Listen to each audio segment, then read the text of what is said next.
The morning sun filtered through the lace curtains of Eleanor Thompson's bungalow, casting delicate shadows across the worn oak table in her kitchen. At 68, Ellie, as her friends called her, moved with a quiet grace, her silver hair pulled into a loose bun, her hands steady despite the faint ache in her joints. She sat with a steaming mug of chamomile tea, its floral scent mingling with the faint tang of lemon polish she'd used to clean the countertops the night before. Spread before her was a photo album, its pages yellowed but lovingly preserved, each snapshot a stitch in the tapestry of her life with her son, Michael. Ellie's hazel eyes lingered on a photo from 1995, Michael, barely 10, grinning gap-toothed on a San Diego beach, his sandy hands clutching a lopsided sandcastle. She'd been 38 then, a single mother working double shifts as a schoolteacher after her husband, David, died in a car accident. The memory was vivid, Michael's laughter, the salty breeze, the way he'd flung his small arms around her, promising to build her a real castle someday. "For you, Mama," he'd said, his voice bright with a child's sincerity. Ellie's heart swelled, a familiar warmth tempered by a pang of longing. Where had that boy gone? She turned the page, her fingers brushing a photo from Michael's high school graduation. He was taller then, his dark hair tousled, his smile more reserved but still hers. She'd worked overtime to afford his college applications, skipping her own dreams of travel to ensure he could chase his. Now, at 35, Michael was a tech consultant, successful in ways Ellie could scarcely have imagined when she was scrubbing dishes at night to pay the rent. And tomorrow, he'd call to share news that would change everything, she could feel it. The phone rang, jarring her from her thoughts. Ellie set her tea down, the mug clinking softly against the table, and picked up her old iPhone, its screen cracked but functional. Michael's name glowed on the display, and her face lit up. "Michael, sweetheart," she answered, her voice bright. "I was just thinking of you." "Hey, Mom," Michael said, his tone warm but hurried, as it often was these days.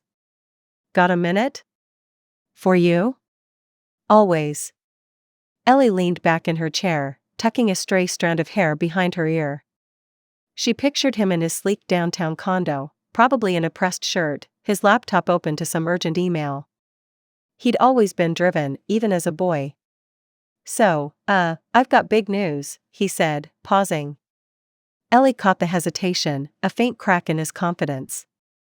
"Sophia and we're engaged." Ellie's breath caught, joy flooding her chest. "Oh, Michael. That's wonderful." She stood, pacing the kitchen, her slippers soft against the linoleum. "When did this happen? Tell me everything." He laughed, a sound that took her back to that beach day. "Last night, at the cliffs in La Jolla. I proposed at sunset, her favorite spot." She said yes, obviously. "Obviously," Ellie teased, though her mind raced. Sophia. She'd met her son's girlfriend only a handful of times, dinners where Sophia, a polished lawyer with a sharp smile, spoke eloquently but kept Ellie at arm's length. Ellie pushed the thought aside. This was Michael's happiness, and that was all that mattered. "We're thinking a spring wedding," Michael continued. "Something nice, you know? 31, maybe a year from now." Sophia's got ideas, big ones. She wants it perfect. "Perfect's good," Ellie said, chuckling. "You deserve that." "Have you picked a venue?" "Not yet, but Sophia's family has connections. Probably somewhere fancy, like a coastal resort." "It's expensive, Mom." Ellie's stomach tightened. She knew that tone, Michael's way of hinting without asking. Money had always been tight for them, but Ellie had saved diligently since David's death, building a modest nest egg for her retirement. She'd always told Michael she'd do anything for him. "Don't worry about the cost," she said firmly. "I'll help.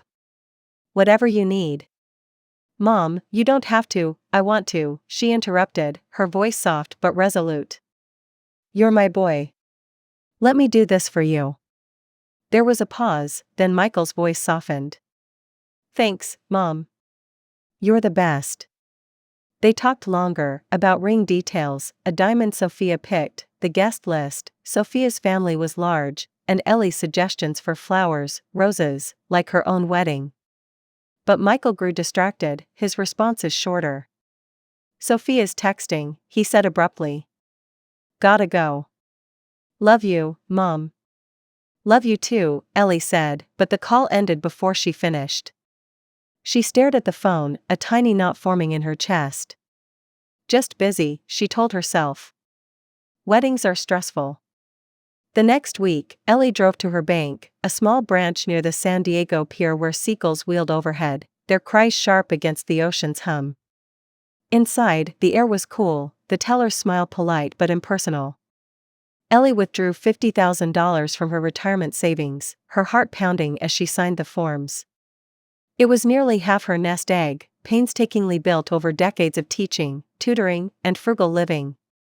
She thought of Michael's sandcastle promise, his teenage vow to always have her back. This was her gift to him, a dream wedding to start his new life. At home, she spread the wedding bills across her table, the venue deposit, $20,000, a cliffside resort in Coronado, catering estimates, $15,000 for 150 guests, flowers, a photographer, a string quartet. Sophia's tastes were lavish, her emails to Ellie polite but firm, "We prefer orchids over roses," or "If the resort's chef is Michelin-starred, non-negotiable." Ellie didn't mind. She wanted Michael to have what she never could, a perfect day. A month later, Ellie drove to La Jolla for a planning dinner at an upscale restaurant overlooking the Pacific. The sun was setting, painting the waves gold, but Ellie felt out of place in her simple cardigan among Sophia's family, all tailored suits and designer dresses. Sophia's mother, Lorraine, a real estate heiress, dominated the conversation, dismissing Ellie's suggestion of a local bakery for the cake. "We'll use our vendor from Napa," Lorraine said, her smile tight. Sophia nodded, her manicured hand resting on Michael's arm. Michael barely looked at Ellie, his attention on Sophia's father, who was discussing tech investments. Ellie sipped her wine, feeling like a guest at her own son's wedding. "What do you think, Ellie?" Sophia asked once, her tone more courteous than curious. "Oh, I trust your vision," Ellie said, forcing a smile. "I'm just happy to help." Sophia's eyes flickered, assessing. "We appreciate it," she said, but her voice was cool, like the ocean breeze outside. Back home, Ellie sat in her living room, the photo album open again. She lingered on a picture from Michael's college graduation, his arm around her, both of them beaming. She'd worked nights to pay his tuition, eaten canned soup to save for his books. Now, she was giving him this wedding, pouring her heart into it as she always had. But as she traced his smile in the photo, that knot in her chest grew. Sophia's texts, Michael's distracted calls, the way Lorraine's voice carried over hers at dinner, it all felt like a tide pulling her son away. She closed the album, her tea cold now. The wedding was 6 months away. Plenty of time, she told herself, to feel like family again. But as she turned off the light, the knot remained, whispering doubts she wasn't ready to face. The kitchen smelled of cinnamon and vanilla, the warm scent of Ellie Thompson's homemade snickerdoodles wafting from the oven. At 68, Ellie moved with practiced ease, her hands dusted with flour as she arranged cookies on a cooling rack, each one destined for the rehearsal dinner she'd been planning for weeks. The wedding was 3 days away, a cliffside extravaganza at the Coronado resort, and Ellie had poured her heart, and nearly $50,000 of her retirement savings, into making it perfect for her son, Michael, and his fiancée, Sophia. The counter was cluttered with Tupperware, neatly labeled for the event, and a stack of wedding invoices, their totals a stark reminder of her sacrifice. Ellie hummed softly, a habit from her teaching days, as she glanced at her phone on the table. She expected a text from Michael, maybe a thank you for the cookies or a last-minute request for the dinner. Instead, the screen lit up with a new message, his name in bold. Her heart lifted, a smile tugging at her lips as she wiped her hands on her apron and picked up the phone. The text read, "Mom, you're not welcome at the wedding. Sophia wants it to be just her family." Ellie froze, the phone trembling in her hand. The words blurred, her vision swimming as if she'd been plunged underwater. She read them again, then a third time, each pass slicing deeper. Not welcome. Her son's wedding. The one she'd paid for every cent of the venue, the orchid Sophia insisted on, the Michelin-starred chef. Her breath hitched, a sharp pain blooming in her chest. This couldn't be right. A mistake, a prank, anything but this. She sank into a chair, the wood creaking under her weight, and stared at the screen. The kitchen, moments ago a haven of warmth, felt claustrophobic, the cinnamon scent cloying. She typed a reply, "Michael, what's this mean? Call me," but her thumb hovered over the send button. What if he didn't answer? What if this was real? The phone rang before she could decide, Michael's name flashing again. Relief flooded her, then dread. She answered, her voice unsteady. "Michael? What's going on?" "Mom," he said, his voice low, strained. "I'm sorry. It's Sophia's decision. She wants the wedding to be intimate, just her family. It's not personal." "Not personal?" Ellie's voice cracked, louder than she intended. "Michael, I paid for this wedding. Every dollar. How is this not personal?" He sighed, a sound heavy with discomfort. "It's complicated. Sophia's parents are particular. They want it to be their moment, you know? And Sophia agrees. She thinks it's best." "Best?" Ellie stood, pacing the linoleum floor, her slippers scuffing. "I'm your mother. I raised you alone, Michael. I gave up everything for you, and now I'm not welcome at your wedding?" "Mom, please," he said, his tone sharper now. "Don't make this harder. Sophia's stressed. She needs this to be perfect." "Perfect for who?" Ellie's voice trembled, anger mixing with hurt. "What about me? What about what I've done for you?" "I know, Mom. I appreciate it, I do. But Sophia's my future. I have to respect her wishes." A muffled voice sounded in the background, Sophia's, clipped and urgent. "I gotta go," Michael said. "We'll talk after, okay?" The line went dead. Ellie stood frozen, the phone still pressed to her ear, the silence louder than the call had been. She lowered it slowly, her hands shaking, and sank back into the chair. The cookies sat untouched, their edges browning too long in the oven's residual heat. She didn't care. Ellie's mind spiraled, memories crashing like waves on the San Diego shore.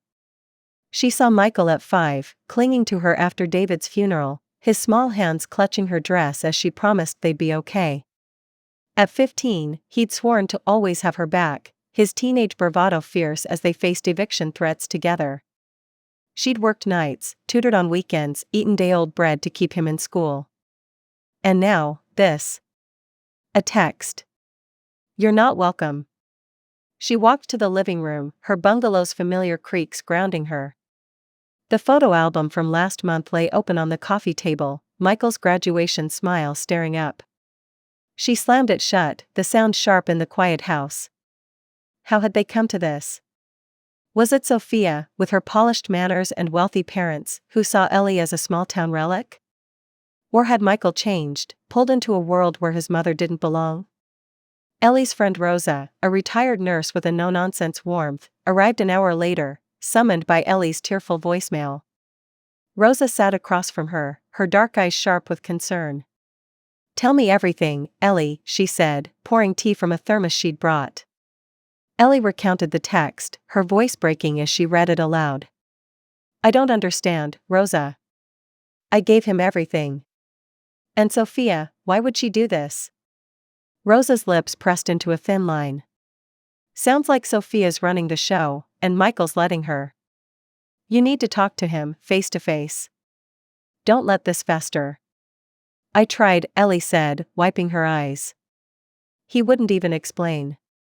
Just said it's what Sophia wants." "Then go to him," Rosa urged. "You're his mother. You deserve answers." Ellie shook her head, doubt creeping in. "What if I'm the problem?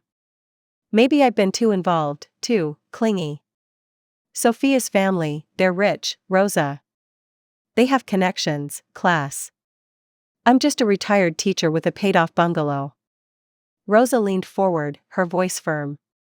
Don't you dare do that, Eleanor Thompson. You raised that boy alone. You paid for his wedding out of love. This isn't about you being less. This is about them being ungrateful. Ellie nodded, but the words didn't fully sink in. She stared at the stack of wedding bills on the counter, $20,000 for the venue, $15,000 for catering, $5,000 for flowers. Her savings, her security, gone for a day she wasn't allowed to see. The betrayal wasn't just Michael's words, it was the erasure of her role, her love, her place in his life. That night, Ellie couldn't sleep. She lay in her bedroom, the ceiling fans hum a faint distraction from the ache in her chest. She replayed every interaction with Sophia, the planning session where Sophia dismissed her rose suggestion, the dinner where Lorraine talked over her, Michael's distracted glances at his phone. Had she missed the signs? Had Sophia always planned to push her out? A memory surfaced, sharp and unbidden. Michael, at 20, home from college, sitting on this same couch. He'd been dumped by his first girlfriend, his eyes red as he confessed feeling not good enough. Ellie had held him, promising he was enough, always. You're my rock, Mom, he'd said. Now, that rock felt like sand, slipping through her fingers. By morning, Ellie's shock had hardened into resolve. She couldn't let this stand. Not after everything. She grabbed her phone, ignoring the unread wedding emails, and texted Michael, "We need to talk. In person. I'm coming over tomorrow." Her thumb hesitated, then hit send. Whatever came next, she wouldn't face it in silence. San Diego, California, November 2025. The coastal highway stretched before Eleanor Thompson's old Honda Civic, its hum a steady counterpoint to the storm in her heart. At 68, Ellie's silver hair was tucked into a loose bun, her hands gripping the wheel with a resolve she hadn't felt in years. 2 days ago, her son Michael's text had shattered her world. "Mom, you're not welcome at the wedding. Sophia wants it to be just her family." The words stung like salt in a wound, each one a betrayal after she'd poured $50,000 of her retirement savings into their wedding, a cliffside resort in Coronado, orchids hand-picked by Sophia, a Michelin-starred chef. Today, she'd drive to Michael's downtown San Diego condo and demand answers. She wasn't just a checkbook, she was his mother, and she deserved to be heard. The morning sun glinted off the Pacific, its waves crashing against the cliffs as Ellie drove through La Jolla. The air was thick with salt and the faint sweetness of bougainvillea, but her mind was elsewhere, replaying the text, the call, the excuses. Michael's voice had been strained, defensive. "It's Sophia's decision, Mom. She needs this to be perfect." Perfect for who? Ellie had raised him alone after her husband David's death, working double shifts as a schoolteacher, skipping vacations, eating day-old bread to pay for his college. And now, she was excluded from the day she'd funded, erased by Sophia's vision of family harmony. Ellie's phone buzzed on the passenger seat, a text from her friend Rosa. "You're stronger than you know, Ellie. Don't let them walk over you." Rosa's words, blunt and warm like the nurse she'd been, fueled Ellie's resolve.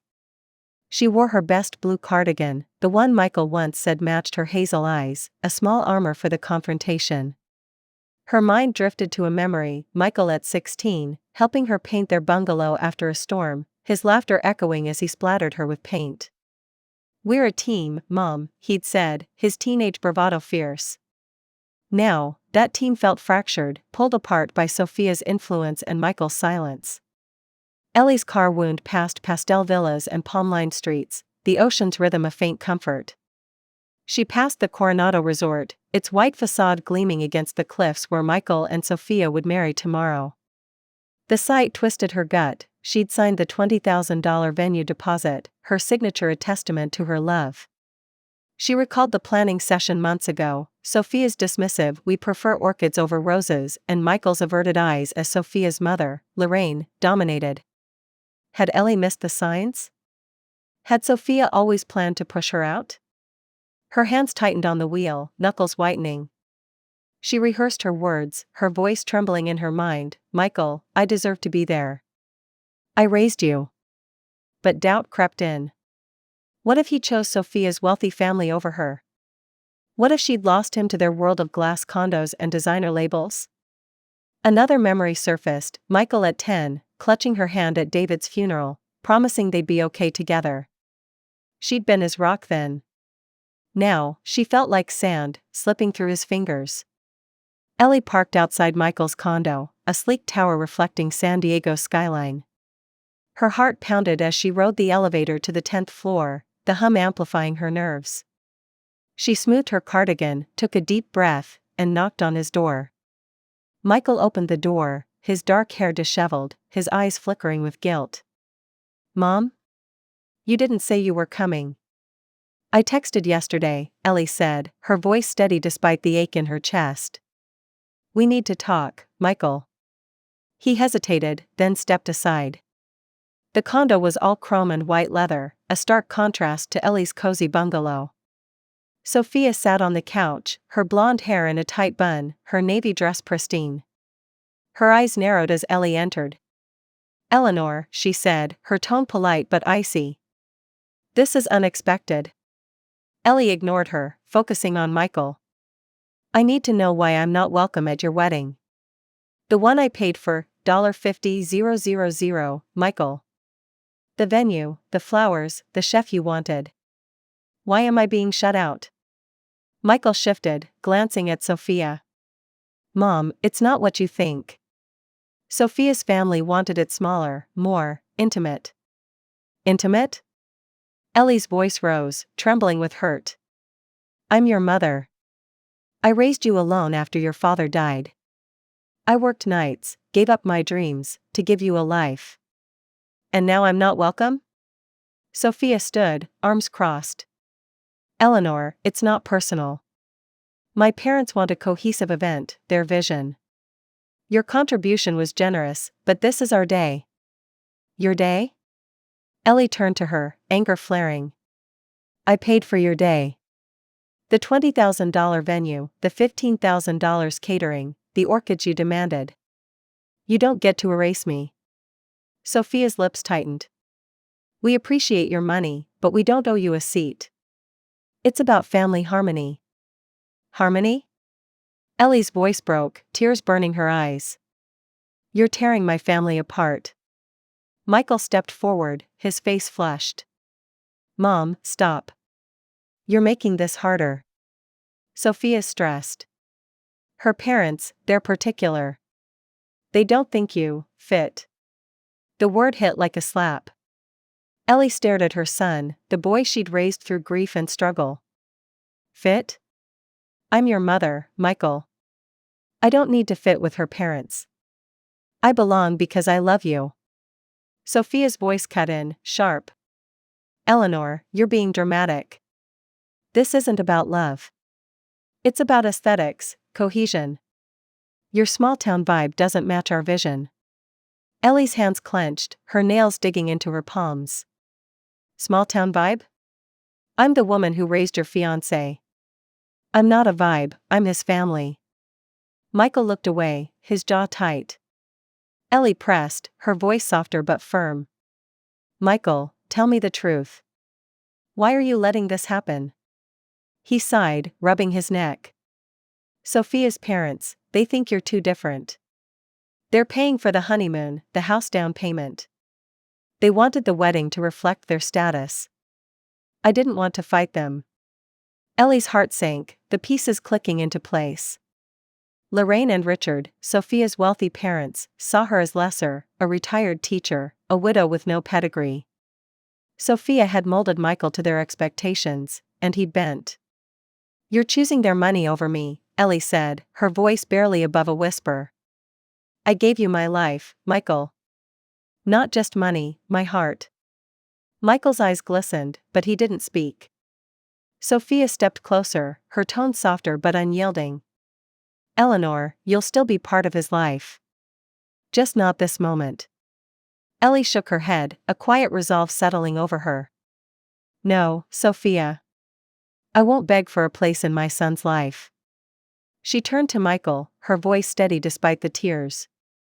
"I love you, always will. But I deserve better than this." She walked to the door, pausing to look back. I'm canceling the final payment on the venue. You can figure that out with your new family. Michael's eyes widened, but he said nothing. Sophia's mouth opened, then closed, her composure faltering. Ellie stepped into the hallway, the door clicking shut behind her. The elevator ride down was silent, but her heart roared. She'd lost something today, but she'd also found her voice. The Pacific Ocean shimmered under the winter sun, its waves rolling gently against the shores of Mission Beach as Eleanor Thompson, 68, stood on the sand, her toes sinking into the cool grains. A month had passed since she'd walked out of Michael's condo, her heart heavy with the sting of his betrayal. Mom, you're not welcome at the wedding.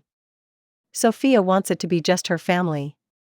The words still echoed, sharp as the sea breeze, but today, Ellie felt a shift. She'd cancelled the final $5,000 wedding payment, a small act of reclaiming her worth after pouring $50,000 of her retirement savings into a day she was excluded from. Now, she was determined to rebuild, not just for Michael, but for herself. Ellie's blue cardigan fluttered in the wind, her silver hair catching the light as she clutched a sketchpad, a gift from her friend Rosa. She hadn't drawn since her 20s, before David's death and the relentless years of single motherhood. But yesterday, she'd signed up for a senior art class at the community center, a tentative step toward something new. The ocean's rhythm soothed her, whispering that she was more than a mother scorned, more than the $50,000 she'd sacrificed. She was Ellie Thompson, and she was still here. The community center smelled of acrylic paint and coffee, its walls lined with vibrant canvases from past classes. Ellie sat at a long table, her sketchpad open, surrounded by a dozen seniors whose laughter filled the room. The instructor, a wiry woman named Clara with a streak of purple in her hair, guided them through painting a coastal sunset. Ellie dipped her brush in cadmium orange, her strokes hesitant at first, then bolder. The act felt like breathing again, each color a reclaiming of a dream she'd buried to raise Michael. A memory surfaced, Michael at 8, finger painting at their kitchen table, his chubby hands smearing blue across paper. You're an artist, Mama, he'd said, his grin wide. She'd laughed, dismissing it, too busy with bills and parent-teacher conferences. Now, as she painted the ocean's glow, she felt that spark rekindle. Clara paused by her easel, nodding. You've got a gift, Ellie. Keep going. Between classes, Ellie bonded with her classmates. There was Helen, a retired librarian who'd lost her daughter to distance, and Marco, a widower whose son rarely called. Their stories mirrored Ellie's, family rifts, sacrifices unacknowledged, and their shared laughter over coffee softened her grief. She wasn't alone. The class became a ritual, twice a week, each session chipping away at the ache Michael's text had left. Rosa, ever the anchor, organized a family dinner at her Mission Hills home, inviting Ellie and a handful of friends from the art class. The backyard was strung with fairy lights, the air rich with the scent of Rosa's homemade tamales and grilled corn. Ellie sat at the wooden table, her heart lighter as she listened to Marco's stories of sailing in his youth and Helen's quips about her book club's antics. Rosa raised a glass of sangria, her dark eyes twinkling. To new beginnings, she toasted, winking at Ellie. Ellie smiled, her first real smile in weeks. She thought of the wedding, now past, its absence a quiet wound. She'd seen photos on Sophia's social media, Michael in a tux, Sophia radiant, Lorraine and Richard beaming. No trace of Ellie, as if she'd never existed. But here, surrounded by laughter and warmth, she felt seen. I spent so long being Michael's mom, she confessed to Rosa later, the two alone by the fire pit. I forgot who I was. Then find her, Rosa said, squeezing her hand. You're more than his mother. You're Ellie. That night, Ellie lay in her bungalow, the ceiling fan humming. She realized she hadn't checked her phone for Michael's texts in days. The thought was both freeing and painful. She loved him, always would, but she couldn't wait for his approval anymore. A week later, Ellie was cleaning her paintbrushes when her phone buzzed. Michael's name flashed, and her heart skipped, a mix of hope and dread. The text read, Mom, I'm sorry. Things got out of hand. Can we talk? I miss you. She stared at the words, her thumb hovering over the reply button. Part of her wanted to run to him, to forgive and forget. But another part, the part that had painted sunsets, laughed with new friends, held firm. She called him, her voice calm but resolute. "Michael, I'm glad you reached out. But what you did hurt me. I need to know you see that." He sighed, his voice heavy. "I do, Mom. Sophia's parents, they pushed, and I didn't push back. I should have fought for you. The wedding, it wasn't the same without you." Ellie's throat tightened, but she didn't waver. "I gave everything for you, Michael. My savings, my heart. I can't be an afterthought." "I know," he said softly. "I want to make this right. Can I come see you? After the honeymoon?" She paused, then nodded to herself. "Yes. But it's on my terms. I'm not just your mom, I'm me, and I deserve respect." They set a date to meet, and Ellie hung up, her heart lighter but cautious. She didn't know if they'd fully heal, but his effort was a start. Ellie stood on Mission Beach again, her completed sunset painting in hand. The sky mirrored her canvas, blazes of orange and pink, the ocean a deep indigo. She'd finished it that morning, her classmates cheering as she signed her name in the corner, Eleanor Thompson. It felt like a declaration, a reclaiming of herself. Back home, she sat at her kitchen table, the photo album from chapter 1 open but less painful now. She wrote a letter to Michael, unsent, pouring out her love, her hurt, her hope. "I'll always be your mom," she wrote, "but I'm also Ellie, and I'm finding my way." She sealed it, tucking it into a drawer, a private act of closure. As she turned off the light, the ocean's distant roar filled her bungalow. Tomorrow, she'd paint again, laugh with Rosa, maybe meet Michael. But tonight, she was enough. Thanks for watching.